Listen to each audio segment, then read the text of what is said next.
They live in a place so hidden, even GPS struggles to find it.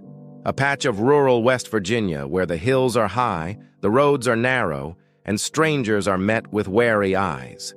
Here, in the town of Odd, yes, that's really its name, exists a family unlike any you've ever seen. Their story has been whispered in online forums, splashed across documentaries, and debated in countless comment sections. Some call them a tragedy of isolation. Others see them as a testament to survival against impossible odds. The Whittaker family doesn't fit into the neat boxes society loves to label. They live by their own rules, speak in ways outsiders can barely understand, and carry the physical and mental marks of generations cut off from the wider world. But behind the viral headlines and shocked reactions lies a deeper, more unsettling truth, one that forces us to ask uncomfortable questions about poverty, genetics, and how far society should go in helping those who never asked for the spotlight. Before we dive into this remarkable and at times heartbreaking story, take a second to hit that like button, subscribe, and share this video with someone who loves deep dive documentaries. It helps us keep exploring the untold corners of the world. And trust me, by the time we reach the end, you'll have questions you never thought you'd ask. It's the kind of place that doesn't appear on most maps, a cluster of homes tucked deep into the Appalachian Hills, where the road ends in gravel and the silence feels heavy enough to hear your own heartbeat. Odd, West Virginia, a name that sounds like a joke until you realize it couldn't be more fitting. This is where the Whittaker family has lived for generations, their home standing like an old sentinel at the end of a winding road, surrounded by dense trees that seem to lean inward as if keeping watch. Here, the air smells of damp earth and wood smoke, the kind of scent that lingers on clothes long after you've left. Outsiders rarely find themselves here by accident, and if they do, they tend to turn around quickly, unnerved by the feeling that they've stepped into a different time, maybe even a different world. Life in Odd moves at its own rhythm. There are no bustling markets or crowded streets, no neon lights or restless traffic. Instead, there's the hum of insects in the summer heat, the crack of twigs under boots, and the occasional bark of a dog somewhere in the distance. The Whittakers have always been a part of this landscape, not just living in it, but blending into it, their story woven into the land as tightly as the roots beneath the soil. In a place where everyone knows everyone, the Whittakers are both familiar and shrouded in mystery. They've been here longer than most can remember, yet they remain an enigma to nearly all outside their small circle. To meet the Whittakers is to step into a reality shaped by decades of seclusion. The family's property sits at the end of a narrow lane, with weathered houses that seem to lean under the weight of time. The porches creak. The paint has long since surrendered to the elements, and the yards are scattered with worn furniture, rusting tools, and memories of days gone by. For those who come from cities or suburbs, it's a jarring sight. But for the Whittakers, it's simply home. Every corner holds a history. Every object tells a story, and nothing here is meant to impress outsiders. Their lives have been lived away from the scrutiny of the world, shaped instead by the steady, unchanging routines of rural life. But behind the quiet charm of Odd lies a harsher reality. The isolation here isn't just geographical, it's economic, social, and generational. Opportunities are scarce, and those who grow up in these hills often find it nearly impossible to leave. For the Whittakers, this separation from the outside world has lasted so long, it's become part of their identity. It's in their speech, their mannerisms, their daily choices.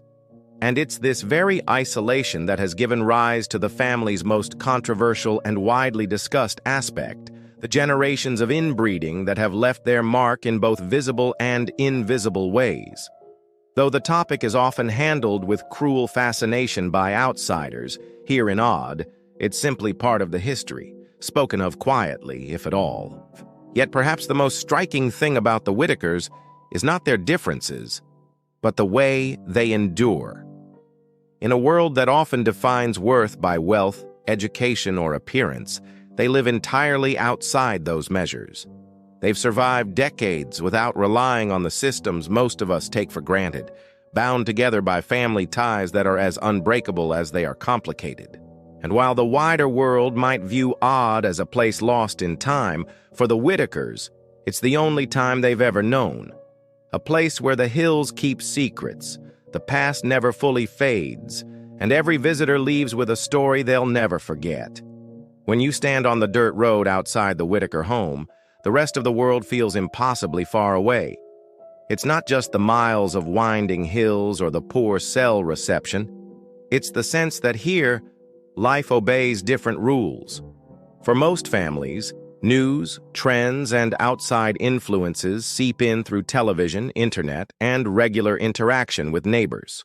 For the Whittakers, those connections have always been faint, like distant echoes that never quite reach them in full. Their isolation has been less a conscious choice and more a consequence of circumstance, a web of poverty, geography, and generational ties that quietly but firmly keep them rooted in place. In many rural pockets of America, being apart often means a slower pace, a closer connection to nature, and a tight-knit community. But for the Whittakers, it's a more extreme form of separation. They are part of a vanishing world where family is both the foundation and the boundary, where the outside world is something you hear about rather than participate in. Visits from strangers are rare, and when they do happen, they're remembered for years. The family's habits, from the way they speak to the way they move through daily life, have been shaped by generations of interacting almost exclusively with one another. Without the constant exchange of ideas and experiences that most people take for granted, their lives have formed a rhythm entirely their own. This separation hasn't gone unnoticed. In nearby towns, whispers about the Whittakers have existed for decades, passed between locals like folklore. Some see them as a cautionary tale of what can happen when families become too isolated. Others view them as survivors in a world that often leaves rural, poor communities behind. But no matter the perspective, one thing is certain. Their existence challenges the easy assumptions outsiders might make about rural America.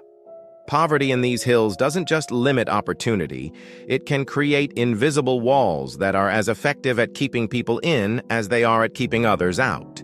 The results of such deep isolation are visible in ways that are both subtle and profound.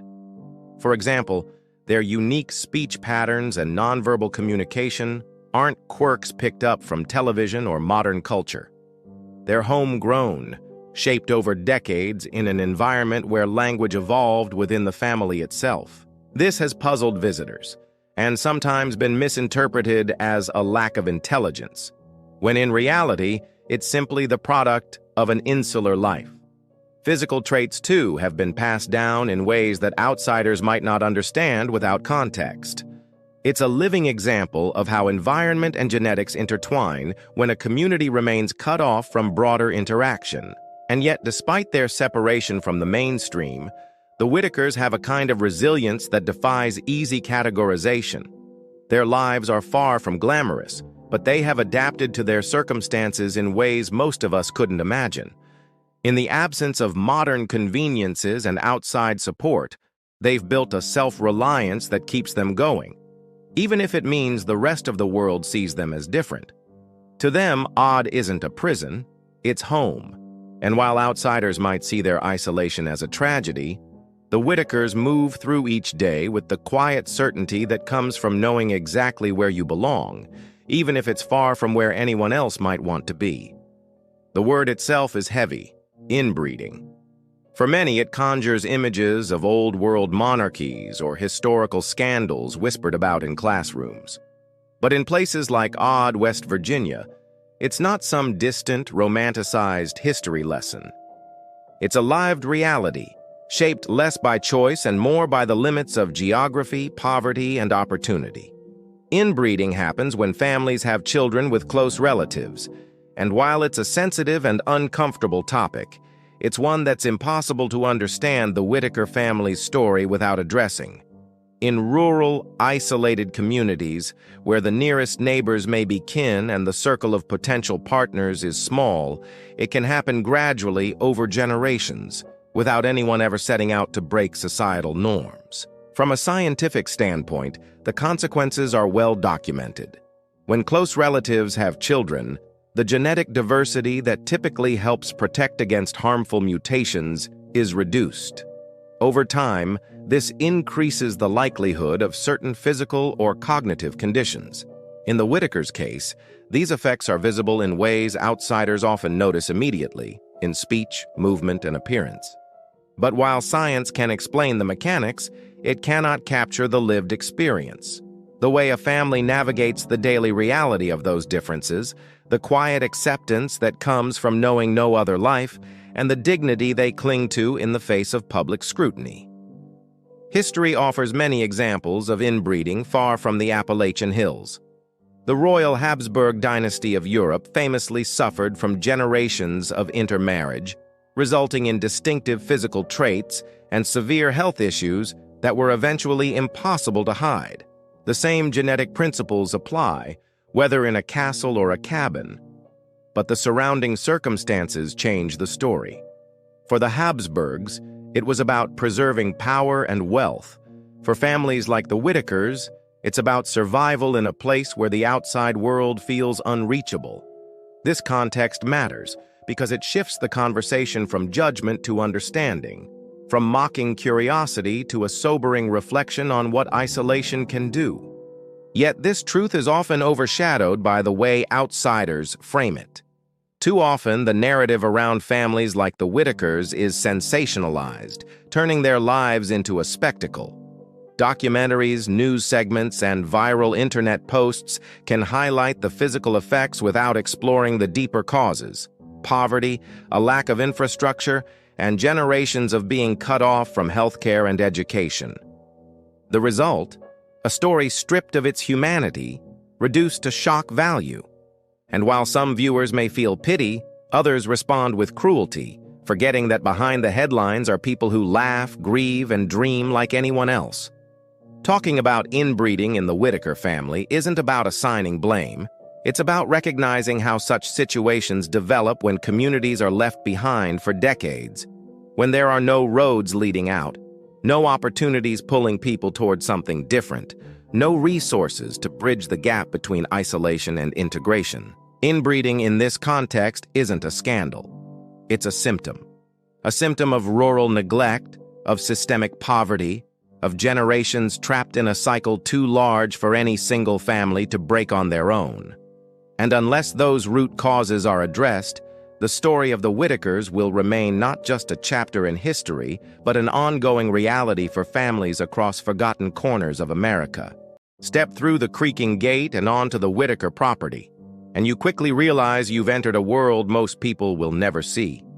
The home sits low against the backdrop of dense Appalachian trees, its wood weathered to a silvery gray, as if the seasons have been painting over it for decades. The porch leans slightly, held together by years of patchwork repairs, each nail driven in by hand. It's not polished or curated for visitors. This is a space that exists entirely for the people who live in it, where every corner has a purpose, every object a story. Inside, the walls are adorned not with store-bought art, but with the traces of a life lived. Old photographs, fading calendars, a clock that ticks just a little slower than it should. The rhythm of daily life here is simple, but it's not without its own richness. Mornings are slow, starting with the smell of coffee drifting through the kitchen and the sound of footsteps on uneven floorboards. Chores aren't divided by lists or schedules. They're just done when they need doing. Someone tends to the animals outside, someone else brings in firewood, and conversations happen in short bursts, with gestures often saying more than words. For those unfamiliar, the family's unique patterns of speech or occasional silence can feel unusual, but here it's the language of home, one that doesn't need translating for those who've always known it. Food is another constant thread in the Whittaker household. Meals are made from what's available, often gathered from the land or shared by neighbors who've known the family for generations. There's a certain unspoken understanding here that survival depends on each other, not on supermarkets or takeout menus.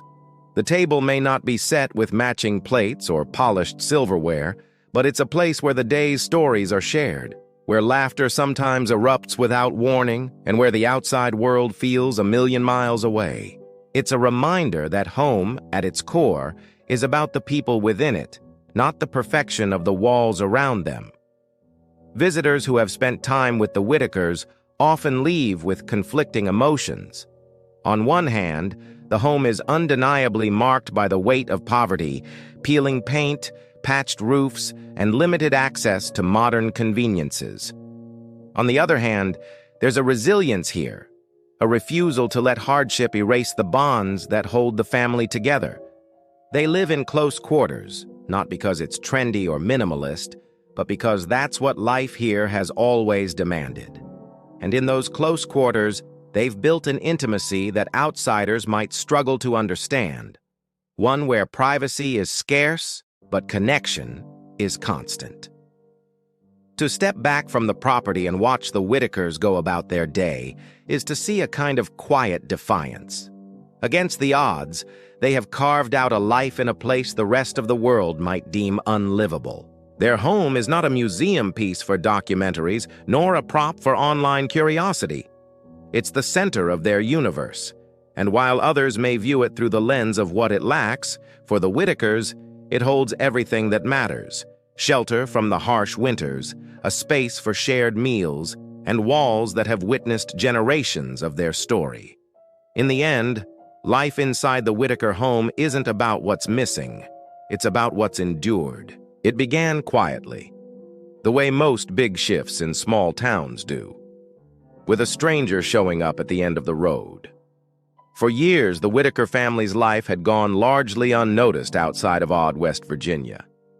Then came the first journalist, the first photographer, the first filmmaker willing to navigate the winding hills and knock on their door. The family didn't know it yet, but that knock would open a door to the world beyond the mountains, a world they had never sought out. The earliest visits were tentative, marked by cautious introductions and polite curiosity, but the camera's eye is never neutral. It records, it interprets, it frames, and in doing so, it can change the very reality it's observing. When the documentary, The World's Most Inbred Family, began circulating, it brought the Whittakers an audience they had never imagined. Millions of people, most of whom had never heard of Odd, now knew their faces, their voices, their home. To some viewers, it was a fascinating glimpse into a hidden America. To others, it was a spectacle, an invitation to mock. But for the Whittakers themselves, the cameras were just another set of visitors, another reason to tidy up the porch and sit for a conversation. They had no control over how those conversations would be edited, no say in how their lives would be presented to the outside world. The reaction online was a tidal wave. Social media threads debated the family's appearance, their mannerisms, and their history, often without any real understanding of their circumstances. Some comments were sympathetic, calling for assistance, donations, or better healthcare access. Others were cruel, using the family as the punchline in an endless stream of memes and reaction videos. In the whirlwind of viral attention, it was easy to forget that the Whittakers were not characters in a story. They were people living their daily lives, now navigating a flood of attention that arrived without warning and without rules. Not all of the attention was negative. A few individuals and organizations reached out with genuine offers of help. Medical professionals who wanted to provide care, social workers hoping to connect them with resources, even locals who were inspired to bring food or clothing. But the line between help and intrusion blurred quickly. What one visitor saw as assistance, another family member might see as charity they hadn't asked for. The cameras had turned the Whittakers into a cause for some, a curiosity for others, and a symbol for debates they had never wanted to be part of. In the process, their privacy, once fiercely guarded by the hills around them, had been stripped away. Looking back, it's clear that the arrival of the cameras marked a turning point in the Whittakers' story. The quiet anonymity they'd known for generations was gone, replaced by a strange kind of fame that was both empowering and deeply unsettling. They could not control the narratives spun about them, but they could control how they carried themselves in the face of them. And that, perhaps, is where their resilience shone brightest. Whether surrounded by film crews or sitting alone on their porch, the Whittakers remained exactly who they had always been. A family bound by their own rhythm, their own rules, in a place that had always kept the rest of the world at arm's length. The internet has a strange way of amplifying everything, the kindness, the cruelty, and all the shades in between. When the Whittaker family's story spread across social media and news outlets, the reaction wasn't one-dimensional. On one side, there was genuine curiosity, people fascinated by how an American family could live so differently in the 21st century. On the other, there was a darker current, mocking voices, cruel memes, and comments that stripped away their humanity, reducing them to a novelty for entertainment. In this digital arena, the Whittakers became both a subject of study and a target of ridicule, with little room for nuance in between. Curiosity in itself isn't always harmful. Many who saw the family's story simply wanted to understand, to know how isolation could shape people's lives so drastically, to learn what their daily reality looked like. Some were drawn to the human resilience they displayed, admiring their ability to survive without the conveniences most people depend on. But the same curiosity that can spark empathy can also slip into voyeurism, especially when fueled by viral videos designed for shock value. Without careful framing, their lives became less about understanding and more about spectacle, a series of images to be consumed and judged. The cruelty was sharper, more immediate. Online anonymity emboldens people to say things they would never say face to face.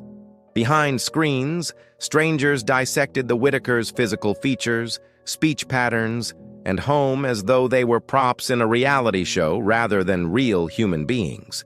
Memes circulated without context, stripping away the complexity of their lives and replacing it with punchlines. For the family, these portrayals weren't just abstract digital noise. They were reminders that the outside world could be unkind, that fame could cut as deeply as it could uplift. Yet, in the midst of this, moments of compassion stood out. Viewers sent letters expressing solidarity, shared personal stories of growing up in rural poverty, and even organized fundraisers to provide the family with essentials. In these interactions, the Whittakers found glimpses of understanding, proof that even in the chaotic swirl of online culture, empathy could still pierce through the noise. But navigating these responses was complicated. Offers of help were sometimes tangled with pity, and the family's fiercely independent nature meant they accepted assistance on their own terms, if at all. Ultimately, the Whittakers' experience reveals a truth about modern storytelling. When a deeply personal life is exposed to millions, it will be met with both fascination and cruelty, often in equal measure. The challenge lies in whether the audience chooses to see the people beyond the headlines, beyond the viral clips, and beyond the narratives shaped by outsiders. Because in the end, curiosity without compassion is just another form of exploitation. And for families like the Whittakers, that's a cost they've already paid too many times. Science can sometimes feel cold, a list of causes and effects stripped of the emotions that come with lived experience. But when it comes to understanding the Whittaker family's story, science isn't just an abstract explanation. It's a key to seeing the bigger picture. Inbreeding, in simple terms, happens when people who are closely related have children together. Normally, human genetics benefits from diversity, each parent passing down different sets of strengths that help protect against weaknesses. But when the same genetic material repeats across generations, the chance of passing along certain health conditions increases. It's not a judgment, it's biology, and it affects people whether they live in a castle, a suburb, or a rural hollow. Geneticists explain this using the concept of recessive genes, traits or conditions that often remain hidden when paired with a different genetic code, but which can surface when both parents carry the same variation. This can lead to physical characteristics, developmental differences, or health vulnerabilities that might otherwise be rare. In the Whittakers' case, some of these traits are visible in their appearance and mannerisms, while others, like certain health risks, may be less obvious to the casual observer. What's important to remember is that these are not moral flaws or character failings. They are simply the outcomes of how genetics works in small, isolated populations. Psychologists and sociologists add another layer to this picture. They note that isolation doesn't just affect biology, it shapes language, behavior, and even thought patterns. In communities where interaction with outsiders is rare, speech evolves differently. Gestures take on new meaning, and problem-solving adapts to the environment at hand. The Whittakers' unique ways of communicating are often misunderstood by outsiders as signs of incapacity, when in reality, they're part of a functional system that developed within their own world. It's a reminder that human adaptability is powerful, even in circumstances outsiders might consider limiting. Medical professionals also highlight the role of environment in amplifying genetic outcomes. Poverty, lack of access to health care, and nutritional challenges can make existing health conditions worse. Without regular medical checkups or early interventions, small health issues can grow into lifelong complications. This is where the science overlaps with social responsibility.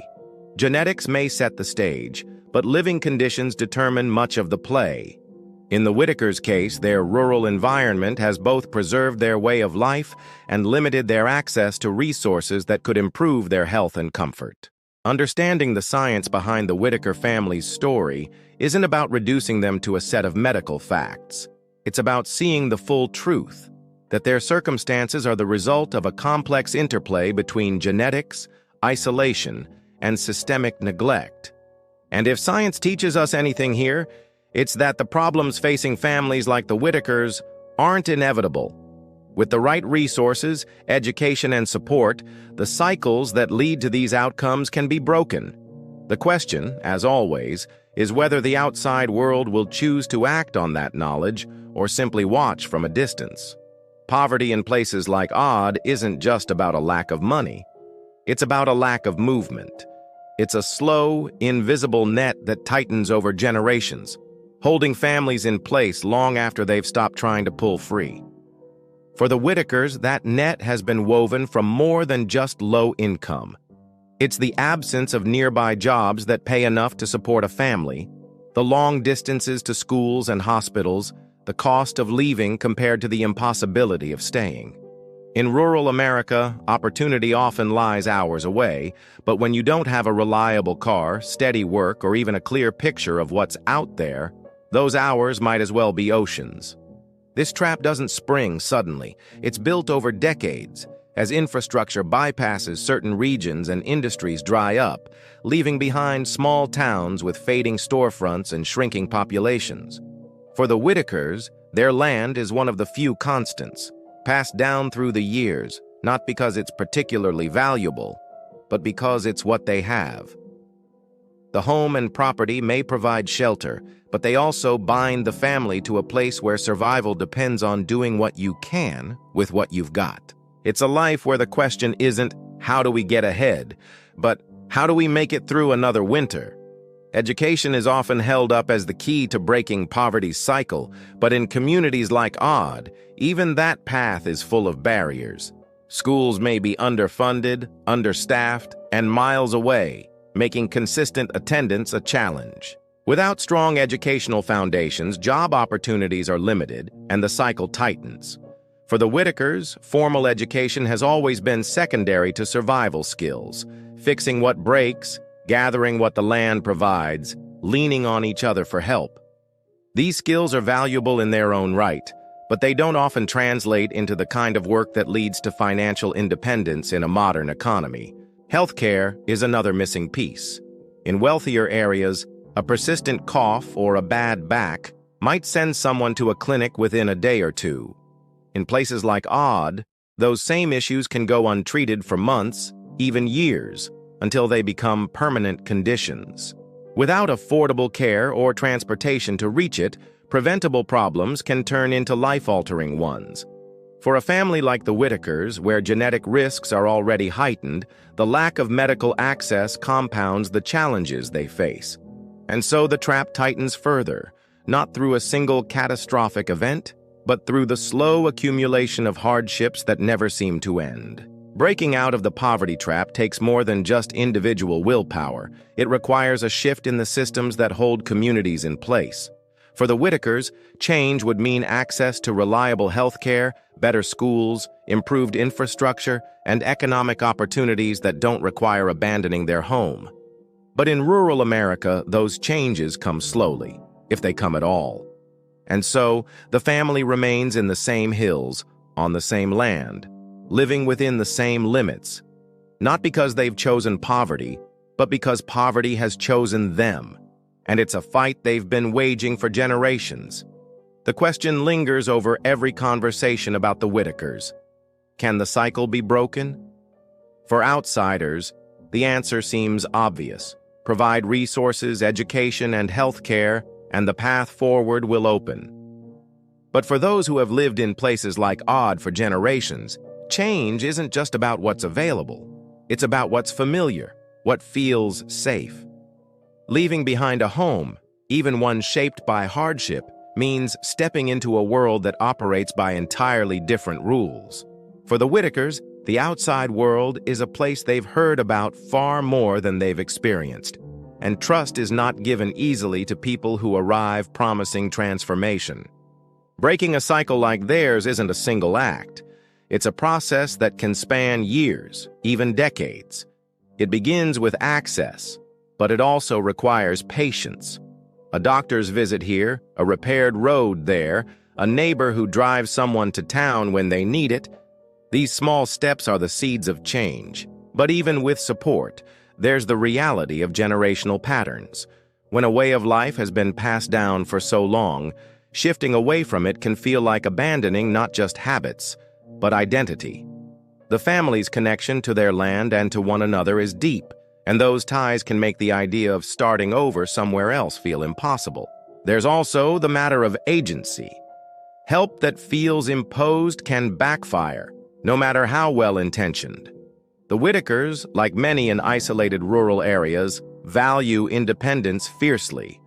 Offers of assistance have to be shaped in ways that respect their dignity, allowing them to make their own choices rather than feel like projects to be managed.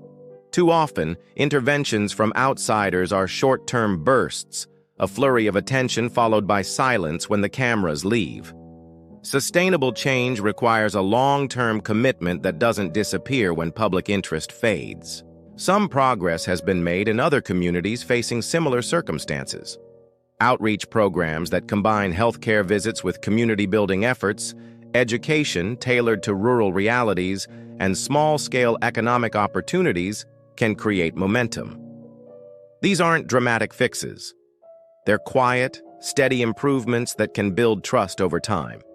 For the Whittakers, such initiatives would need to be consistent, respectful, and mindful of the fact that they're not just addressing poverty or genetics. They're working within a culture that has existed in near isolation for decades. Ultimately, breaking the cycle isn't just about pulling the Whittakers into the outside world. It's about bridging the gap between their world and ours. That bridge has to be built from both sides. Outsiders offering support that honors their humanity, and the family opening the door, even slightly, to the possibilities beyond the hills. Whether that bridge will ever be fully crossed is uncertain, but the first step has to be an acknowledgement that the cycle exists, and that it's not theirs alone to break.